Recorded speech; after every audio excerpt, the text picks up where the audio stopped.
Assalamualaikum warahmatullahi wabarakatuh. Sahabat kinerja sekalian, kita jumpa lagi dalam sesi kinerja membaca. Di sesi kedua bulan September tahun 2022, saya masih ingin mengangkat topik tentang apa itu kinerja bangunan. Minggu lalu kita sudah membahas bagian pertama ya dari sebuah paper yang membahas 10 pertanyaan. Nah, kali ini saya akan melanjutkan pertanyaannya ke 3 pertanyaan berikutnya, yaitu selengkap apa sih analisis yang kita miliki, analisis kinerja bangunan ya. Dan kemudian kenapa analisis kinerja bangunan itu bisa sedemikian kompleks sehingga jadi mahal, itu masalahnya. Dan kemudian kita juga akan melihat bagaimana aspek kinerja di luar industri konstruksi bangunan, sehingga apa yang bisa kita pelajari dari konsep kinerja di luar itu. Nah, ini apa yang akan kita cover di sesi kali ini. Kita mulai dari yang sudah kita lihat minggu lalu. Ini papernya. 10 pertanyaan ya, 10 questions concerning building performance analysis. Ini ditulis oleh Peter De Wilde dari Plymouth University di UK. Minggu lalu kita sudah membahas 2 pertanyaan, dan hari ini kita akan membahas 3 pertanyaan. Nanti insya Allah akan ada 1 sesi lagi tentang paper ini. Yang dari ketiga sesi ini saya harapkan kita bisa memiliki pemahaman yang sama tentang apa itu kinerja bangunan dan apa fungsinya dalam perancangan operasional bangunan dan bagaimana statusnya, status perkembangannya di Indonesia. Ini ke 10 pertanyaan itu ya. Jadi pertanyaan 1 sampai 10. Dan di hari ini kita akan membahas pertanyaan 3, 4, 5 ya. Baik, selengkap apa sih analisis yang kita miliki? Ya, kita itu relatif ya, kita itu kalau dalam pertanyaan di paper ini, kita itu adalah seluruh dunia di kalangan praktisi simulasi kinerja bangunan ya. Tapi saya ingin membahasnya dalam konteks Indonesia ya, terutama di sesi berikutnya ya. Ada 4 cara atau pendekatan yang kita bisa gunakan untuk melakukan analisis simulasi bangunan. Yang pertama adalah pengukuran, yang kedua adalah simulasi kinerja bangunan, yang ketiga adalah expert judgment, pendapat ahli, dan yang keempat adalah survei pemangku kepentingan atau stakeholder survey gitu.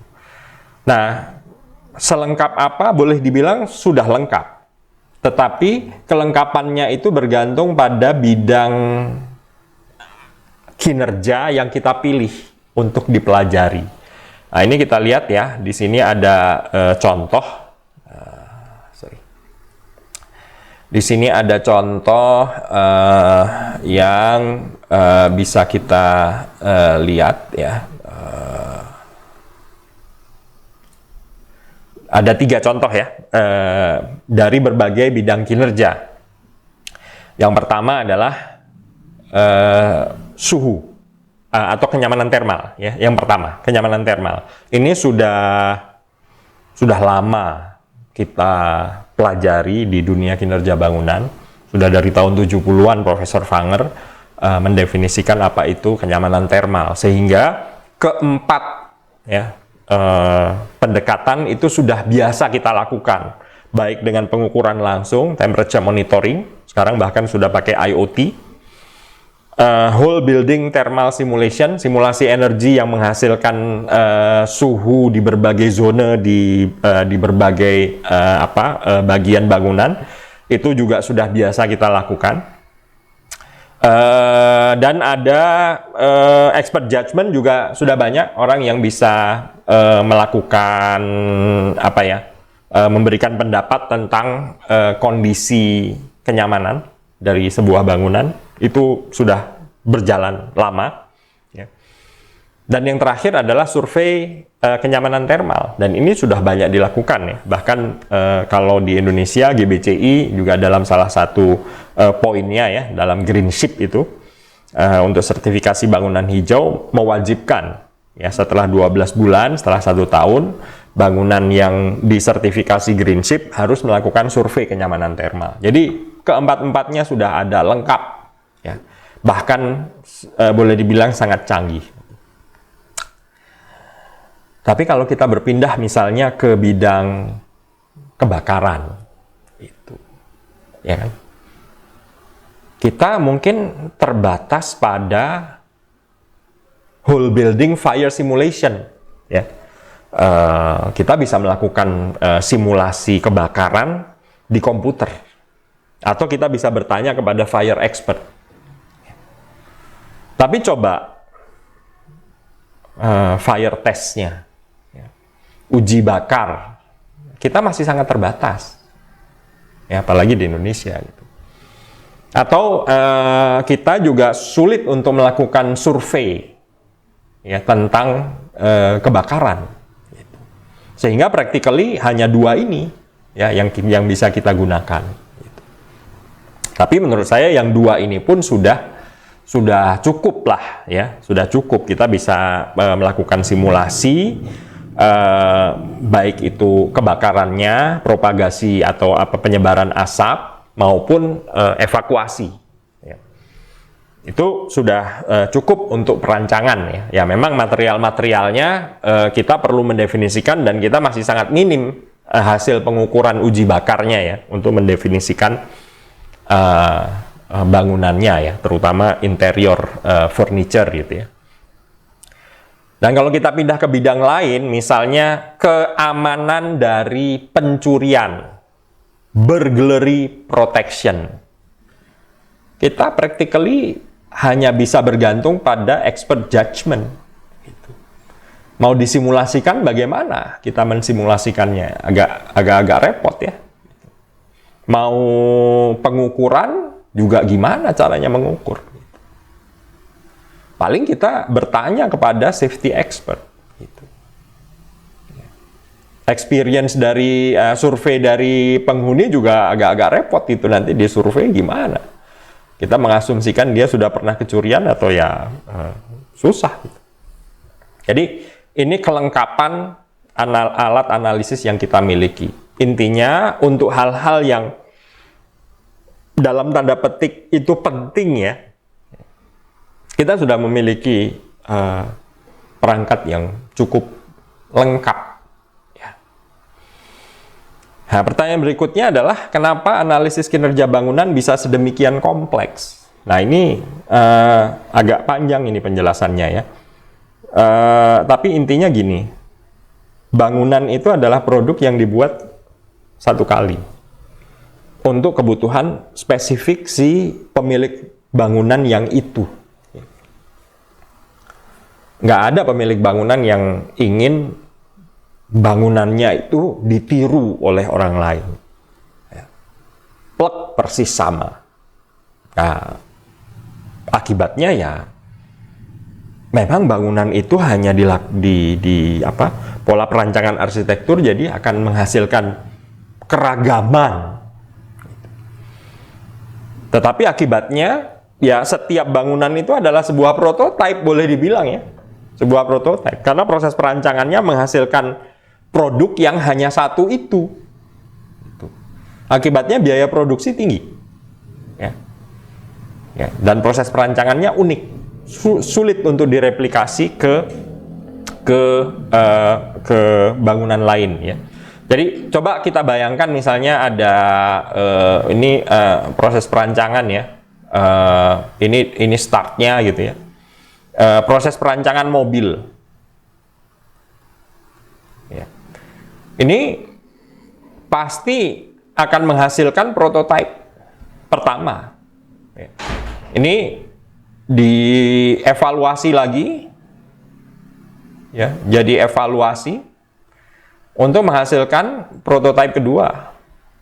Dievaluasi lagi untuk menghasilkan prototipe ketiga. Bahkan untuk setiap prototipe, komponen-komponennya itu semuanya dirancang secara terpisah. Cupnya, bentuk atapnya, bentuk pintunya, itu masing-masing punya iterasi perancangan yang berbeda, yang dikumpulkan dalam berbagai prototipe ini. Baru setelah selesai finalnya, ini prototipe final, baru dia masuk ke produksi.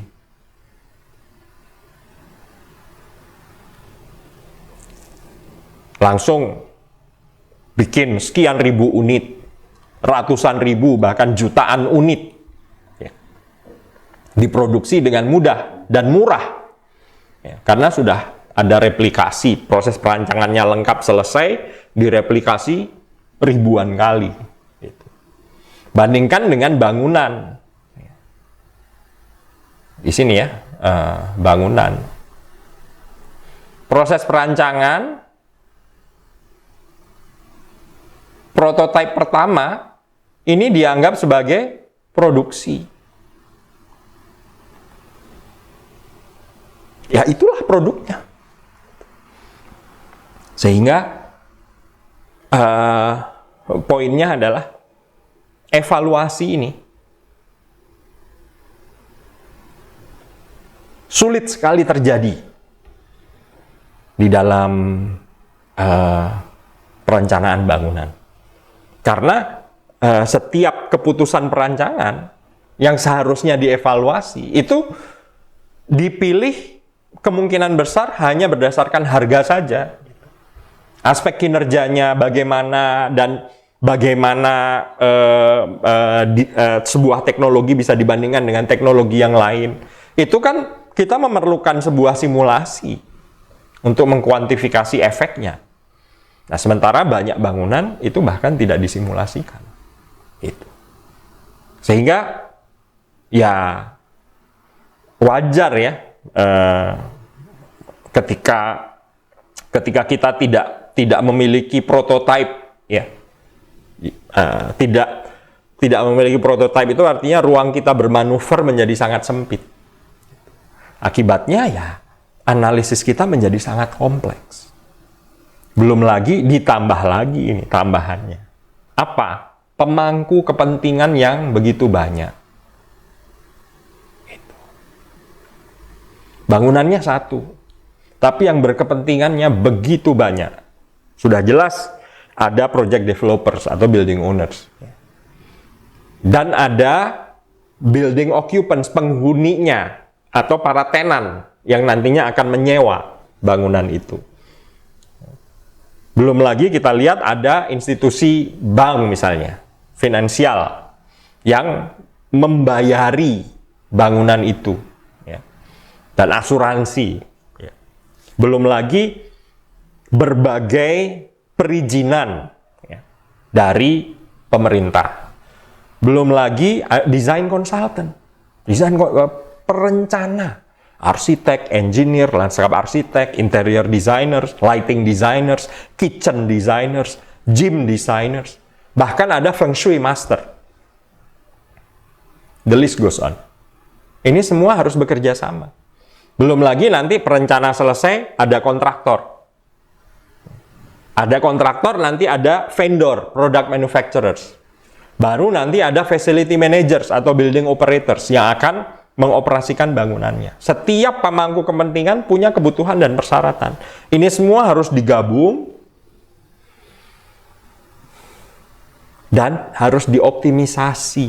Nah, proses optimisasi itu yang membuat analisis kinerja bangunan itu menjadi amat sangat kompleks.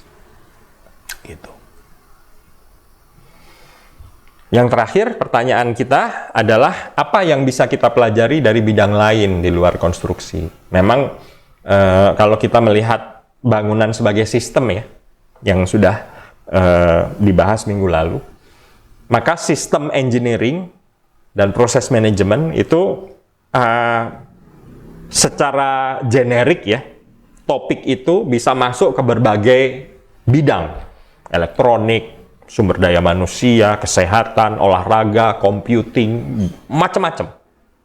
Ya, ini ada beberapa buku atau referensi yang bisa kita gunakan ya, kita lihat bagaimana bidang itu ya secara generik, dan itu apa yang dibahas dalam sistem engineering itu bisa kita gunakan untuk industri bangunan. Gitu. Contohnya apa?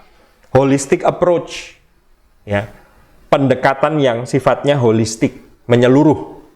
Itu menghasilkan di dalam industri konstruksi sesuatu yang disebut sebagai integrated design, ya, di mana berbagai perencana ini duduk bersama. Jadi arsitek merancang bangunan itu bersama engineers. Bukan sekuensial, arsitek selesai diserahkan kepada engineer.